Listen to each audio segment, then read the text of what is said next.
Di balik setiap kerusuhan yang terjadi, ada sebuah pertanyaan besar yang belum terjawab. Mengapa Ormas Grip Jaya selalu terlibat dalam kekerasan? Apakah ini hanya kebetulan?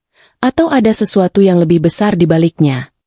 Cerita ini menggambarkan perjalanan panjang Ormas Grip Jaya, dari ormas yang awalnya ingin melindungi masyarakat, hingga berkembang menjadi kekuatan besar yang mengendalikan banyak aspek kehidupan, baik dalam dunia bisnis, politik, maupun sosial. Setiap aksi kekerasan yang mereka lakukan semakin memperkuat pengaruh mereka, tetapi juga meninggalkan dampak yang mendalam di masyarakat. Di tengah ketegangan dan ketidakpastian, masyarakat mulai berjuang untuk perubahan, namun tantangan yang mereka hadapi tidaklah mudah. Harapan masih ada, tetapi sejauh mana perubahan ini bisa tercapai? Mari kita mulai kisahnya. Di sebuah sudut kota yang sibuk, ada sekelompok orang yang dikenal oleh banyak orang sebagai Ormas Grip Jaya. Mereka dikenal sebagai penjaga wilayah, pelindung yang katanya membela hak masyarakat.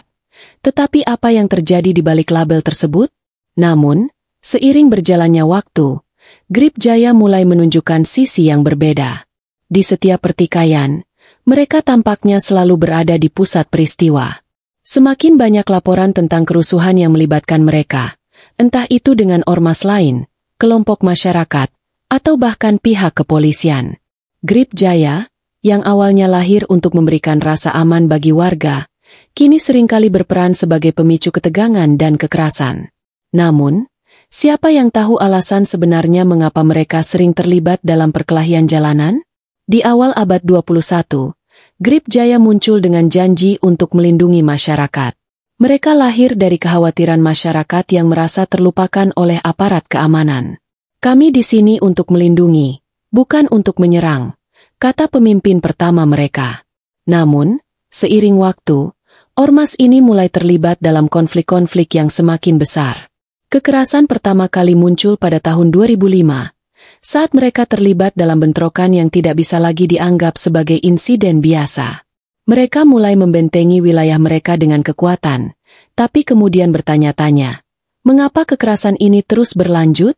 Apa yang sebenarnya kami pertahankan?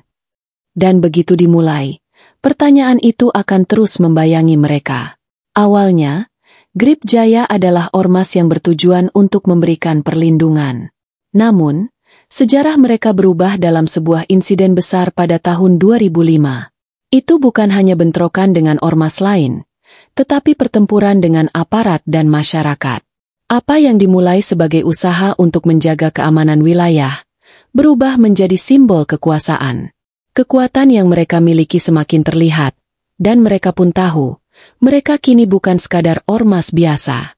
Tapi di balik bentrokan besar itu, muncul sebuah pertanyaan yang lebih mengerikan. Apakah kami hanya bertarung untuk wilayah? Atau ada yang lebih besar yang sedang kami perjuangkan? Di balik pertempuran fisik, Grip Jaya menjalankan banyak aktivitas tersembunyi. Mereka menguasai pasar lokal, memeras pedagang kecil, dan terlibat dalam bisnis ilegal. Mereka tidak hanya sekadar berjuang di jalanan, tetapi juga mengatur aliran uang dan kekuasaan. Di balik kekerasan yang mereka lakukan, ada kekuatan yang menggerakkan segalanya, dunia bisnis gelap dan politik.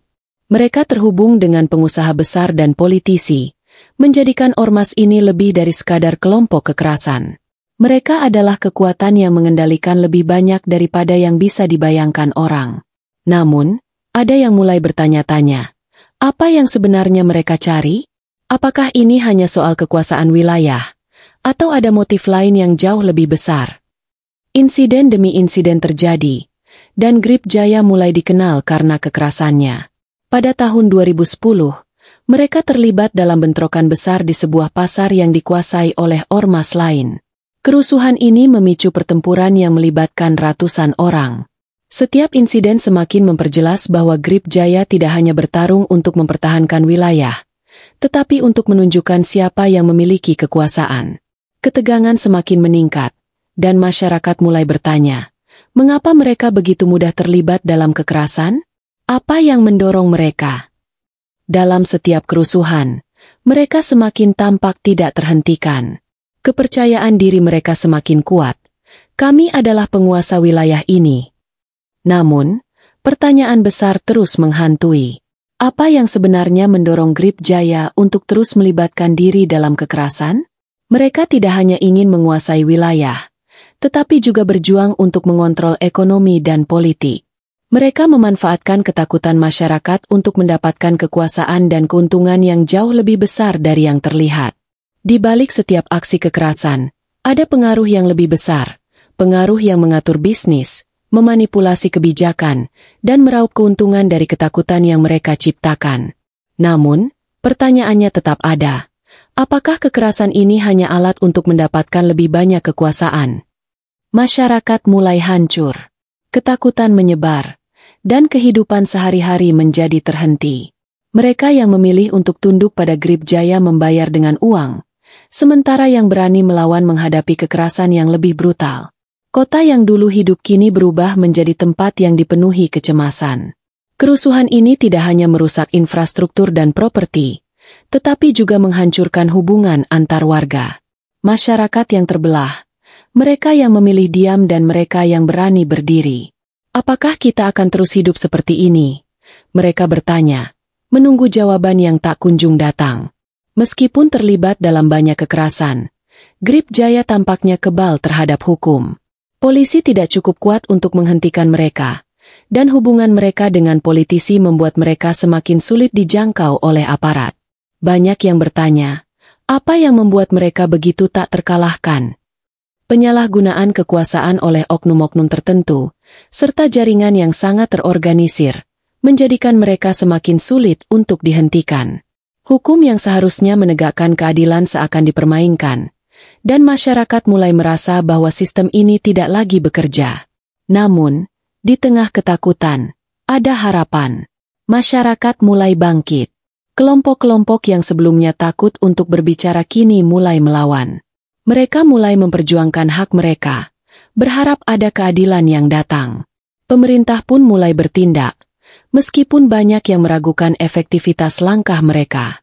Grip Jaya masih berkuasa, tetapi masyarakat mulai menunjukkan perlawanan. Apakah ini akhir dari kekuasaan mereka? Atau apakah kita hanya akan terus hidup dalam ketakutan? Apakah Grip Jaya akan terus menguasai kehidupan masyarakat? Atau apakah ada harapan untuk mengakhiri kekuasaan mereka?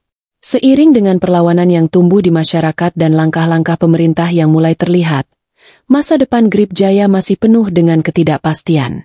Di dunia yang penuh ketidakpastian ini, satu hal yang pasti, kekuatan dan ketakutan tidak akan hilang dalam semalam. Grip Jaya mungkin akan terus menguasai, atau mungkin, masyarakat akan bangkit dan mengubah segalanya. Hanya waktu yang akan menjawab.